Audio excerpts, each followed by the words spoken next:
Stony Island Audio. You said a second ago that Mike wanted you to produce him.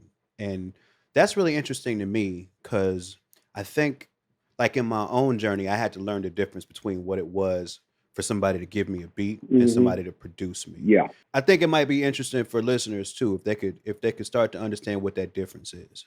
I don't really give people beats.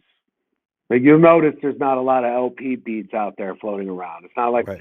It's not like a bunch of albums where they have like an LP beat on it. And it's not because I'm against it, but it's because it's just not really what I do. I get obsessed with making projects from beginning to end. That's been my personal obsession with music and sound and all that.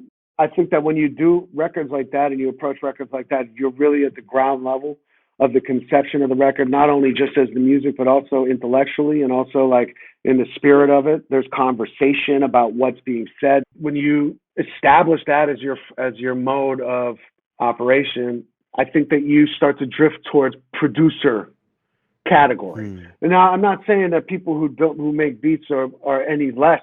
You know what I mean? Like it's just Right.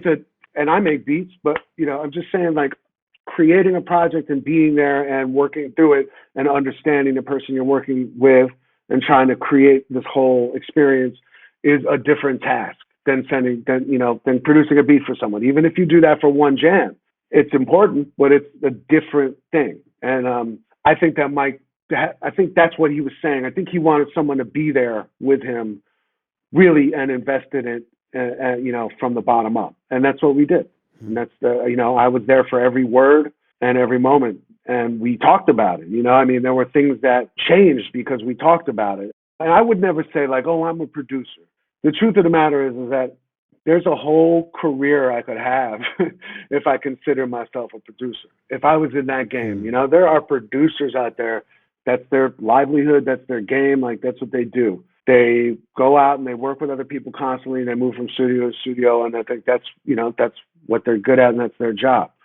And so I'm not just trying to create projects, create these things that I'm talking about, these sort of experiences.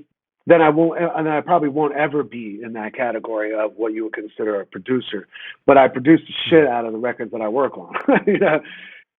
I did Mike's album because I was doing all the music, and it was just as much of a gift to me of his trust, and it was exciting to me because it's like, oh well, then I get to express myself here too. I think that was what he hadn't had yet that we were able to do. I mean, we sat in the same room, we sat in my apartment in a room in my apartment in Brooklyn and did the majority of that record.